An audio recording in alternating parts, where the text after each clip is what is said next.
ఇంకా చాలా మాటలు చెప్పినారు.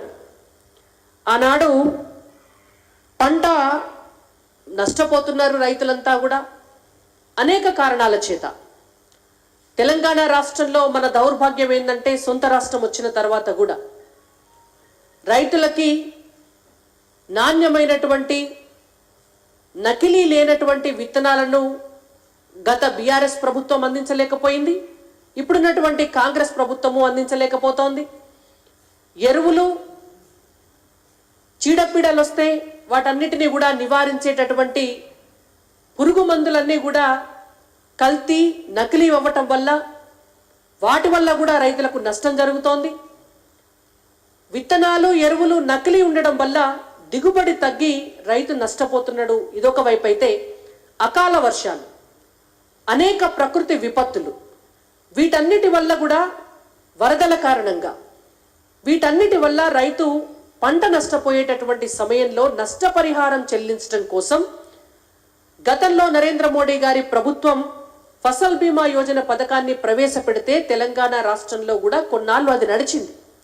ఆ తర్వాత ఎక్కడ నరేంద్ర మోడీ గారికి పేరు వస్తుందో అన్నటువంటి అక్కసుతో ఆనాడున్నటువంటి కేసీఆర్ గారు ఫసల్ బీమా పథకాన్ని నడవనీయాలి. ఆ తర్వాత అధికారంలోకి వచ్చినటువంటి కాంగ్రెస్ పార్టీ ఎన్నికల సమయంలో ఒక హామీ ఇచ్చింది. మేము రైతులను చూస్తే మా గుండె చెరువైతుంది, మా కాంగ్రెస్ పార్టీ రైతుల కోసమే పుట్టిన పార్టీ. రైతన్నలంటే నేను కూడా రైతు బిడ్డగా చెప్తున్నా, రైతన్నలంటే మా పార్టీకి చాలా ముఖ్యం, మిమ్మల్ని మేము కాపాడుకుంటాం. కాబట్టి ప్రకృతి విపత్తులతో మీరు నష్టపోతే మీ పంటకు నష్టపరిహారం ఇవ్వడానికి ఒక సరికొత్త పంటల బీమా పథకాన్ని తీసుకొస్తామని చెప్పి ఆనాడు రేవంత్ రెడ్డి గారు తెలంగాణ ప్రజానికానికి మాట ఇచ్చినారు. మరి మీ మాట ఏడబాయే అని మేము అడుగుతున్నాం. పంటల బీమా పథకం రాహుల్ గాంధీ గారికి గిఫ్ట్ ఇచ్చిండ్రా, సోనియా గాంధీ గారికి గిఫ్ట్ ఇచ్చిండ్రా, లేకపోతే మొన్న గెలిచిన ఎంపీ అయినటువంటి ప్రియాంక గాంధీ గారికి గిఫ్ట్ ఇచ్చిండ్రా చెప్పాలా? మా తెలంగాణ రైతులకైతే ఈనాటి వరకు పంటల బీమా పథకం కొత్తది రాలే. ఆల్రెడీ నరేంద్ర మోడీ గారు ఇంప్లిమెంట్ చేస్తున్నటువంటి ఫసల్ బీమా పథకం కూడా ఇంకా తెలంగాణ రాష్ట్రంలో ఇంప్లిమెంట్ అయితలేదు. తెలంగాణలో రైతులు మాత్రం అయ్యో రామచంద్ర అని అరిగోసపడుతున్నారు. ఇంకా ధరణి పోర్టల్ ఇదొక పెద్ద స్కామ్.